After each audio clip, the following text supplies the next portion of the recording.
15ویں صدی میں ہم ہیں۔ اب ایک بات میں کہہ رہا ہوں اور وہ میری ذاتی رائے ہے، گمان اندازہ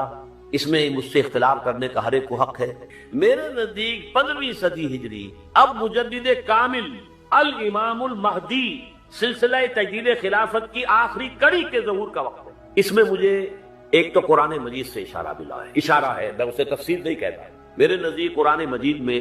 چند آیتیں سورہ مدثر کی اور چند آیتیں سورہ انشقاق کی بڑی عجیب ہے۔ سورہ مدثر کی آیات میں حضور کی آمد کا نقشہ کھینچا گیا ہے، کلا والقمر واللیل اذ ادبر والصبح اذا اسفر انہا لإحدى الکبر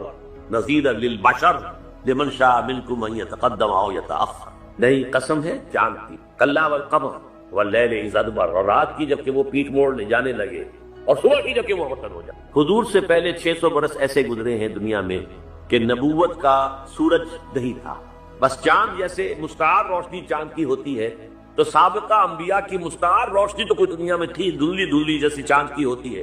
لیکن وہ سورج نہیں تھا۔ لیکن اب وہ رات ختم ہو رہی ہے، واللیل اذ ادبر، جا رہی ہے محمد صلی اللہ علیہ وسلم کا سورج، یہ شمس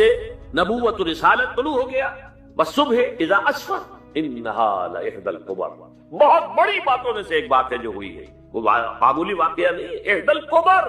یہ تاریخ انسانی کے عظیم ترین واقعات میں سے ہے بعثت محمدی، نذیرا للبشر، پوری نوع انسانی کے لیے نذیر بن کر آیا۔ یہ تو ہے حضور کا معاملہ، لیکن اب جو معاملہ ہونا ہے دوبارہ،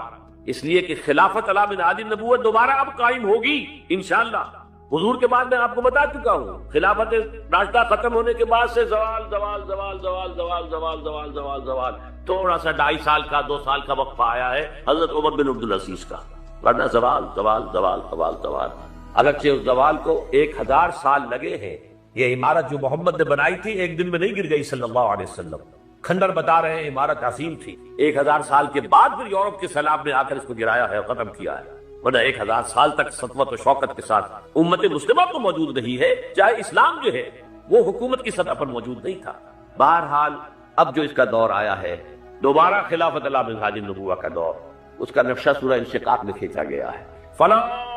اقسم بالشفق، اب دیکھیے سورج غروب ہو گیا، حضور کی بعثت کے وقت وہ سورج رسالت طلوع ہوا تھا، اب وہ سورج غروب ہو چکا ہے۔ سورج کے غروب ہونے کے بعد صرف روشنی رہ جاتی ہے شفق کی، سرخ سی، بس وہی باقی رہ گئی، باقی کیا رہ گیا؟ بدا الاسلام غریبا ویسعود کما بدا فطوبی للغرباء فلا اقسم بالشفق واللیل وما وسق، رات کی سی تاریکی ہے اور جو کچھ اس نے اپنے اندر جمع کر لیا ہے، والقمر اذا اتسق، اور قسم ہے چاند کی جب کہ وہ بھر جائے، پورا بھرتا ہے کتنے دنوں میں؟ 14 دن، اور 14 صدیوں کے بعد اب پہلی صدی کا جس نے کہ تجدید کامل کی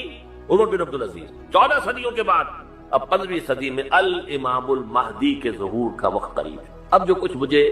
حضرت امام المہدی کے بارے میں کہنا ہے، دوبارہ اپنی بات دہرا رہا ہوں، یہ میرا ذاتی گمان ہے، اختلاف کیا جا سکتا ہے۔ میرا گمان یہ ہے کہ یہ اب جو مجدد آئیں گے وہ حضرت مہدی ہوں گے۔ پہلی بات تو یہ جان لیجئے کہ مہدی 2 ہیں، ایک شیعوں کے مہدی، ایک سنیوں کے مہدی، ان میں بڑا فرق ہے۔ شیعہ حضرات مہدی کو مانتے ہیں، وہ ان کے 12ویں امام ہیں، ان کے عقیدے کے مطابق انہیں پیدا ہونے کے فوراً بعد اس اندیشے سے کہ انہیں قتل کر دیا جائے گا ایک غار میں چھپا دیا گیا تھا، تقریباً 1200 برس سے وہ اس غار کے اندر تھے، وہ روپوش ہیں، چھپے ہوئے ہیں، اسی لیے انہیں امام غائب کہا جاتا ہے، اور اب ان کا انتظار ہو رہا ہے اس لیے انہیں امام منتظر بھی کہا جاتا ہے۔ اس لیے شیعوں کے دارالعلوم جو ہوتے ہیں دارالعلوم المنتظر، وہ اس لیے کہ ان کا انتظار کیا جا رہا ہے۔ تو یہ ہے، اب وہ کا خیال ہے کہ آخری دور میں، آخری زمانے میں وہ ظاہر ہو جائیں گے، غار سے نکل آئے گا۔ دیکھیے میں اس عقیدے کو اس بنا پر رد نہیں کرتا کہ یہ ناممکن ہے کہ کیسے کوئی شخص جو ہے 1200 برس تک کسی غار کے اندر زندہ رہ سکتا ہے، نہیں، میں سمجھتا ہوں ممکن ہے۔ 300 برس تک اصحاب کہف رہے کہ نہیں رہے؟ سوئے رہے 300 ایئرس۔ حضرت عیسیٰ اسی حیات عرضی کے ساتھ 2000 سال سے موجود ہیں آسمان پہ کہ نہیں؟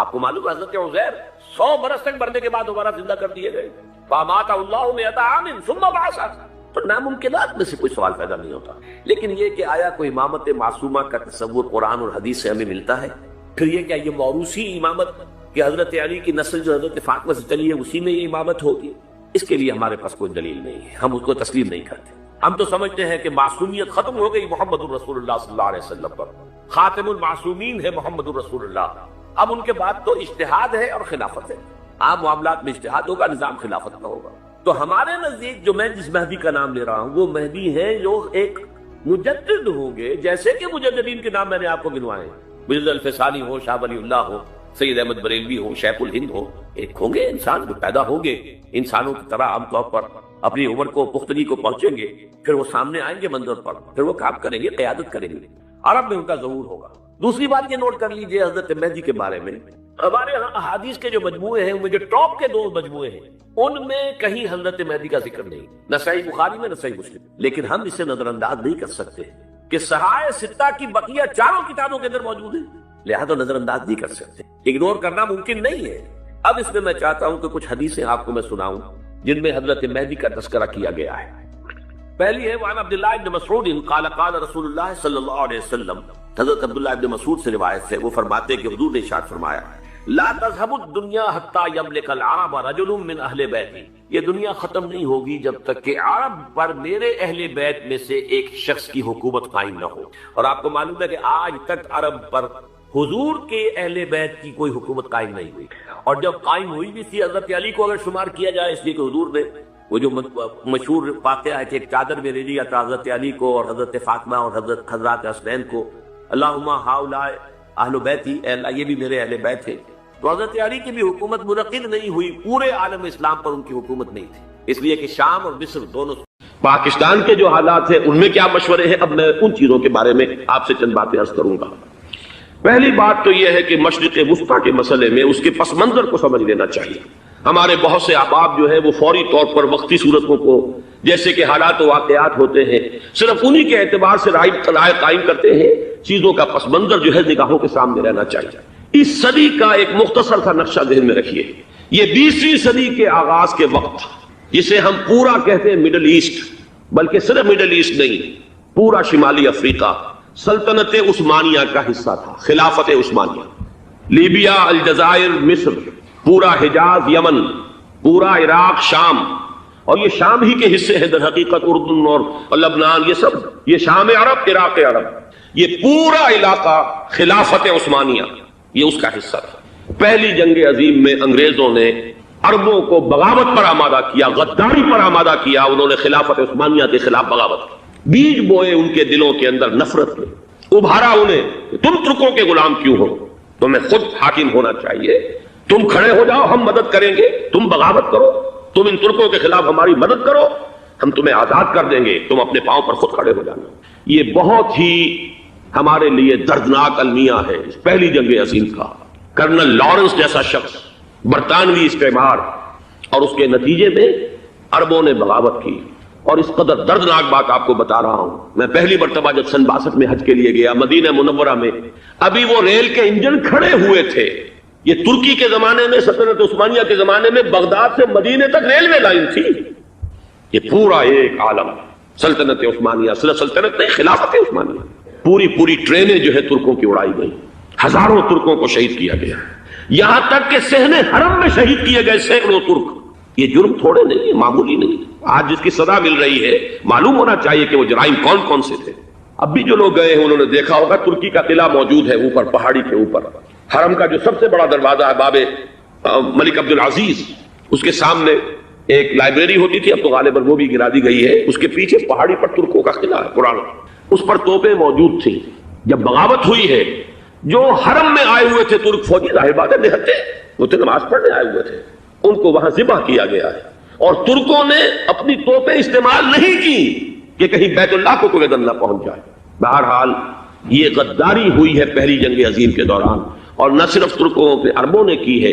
جیسا کہ میں نے کہا تھا، 2 ہیں سب سے بڑے مجرم روئے ارضی کے اوپر امت مسلمہ کے طبقات۔ ہمارا پنجابی سپاہی بھی جا کر انگریزوں کی مدد کر کے ایلن بی کو قبضہ جو لے کر دیا بغداد کا، اس میں ہمارے مسلمان پنجابی سپاہی بھی شامل تھے۔ یہ خون چکاں باب ہے ہماری تاریخ کا اس صدی کا۔ لیکن اس کے بعد سلطنت عثمانیہ کے ٹکڑے ہو گئے، چیچڑے ہو گئے۔ ایک انگریز نے لکھا ہے یہ جملہ، ذہن میں بجھا ہوا جملہ، کہ تاریخ میں یہ بات ثبت ہو جائے گی کہ ایک انگریز نے اس سلطنت کے ٹکڑے کر دیے کہ جو عمر فاروق نے قائم کی تھی رضی اللہ تعالیٰ عنہ۔ یہ پورا عالم، یہ تمام علاقہ کس نے فتح کیا گیا؟ یہ بات ہاتھ بدل گئے تھے، پھر ترک آ گئے، خلافت عثمانیوں کے پاس چلی گئی، لیکن یہ سلطنت تو حضرت عمر رضی اللہ تعالیٰ عنہ کے زمانے سے چلی آ رہی تھی۔ اس کو ایک انگریز کرنل نے اور اس نے بغاوت میں آبادہ کر کے عربوں کو اور ترکوں کے پیٹھ میں چھڑا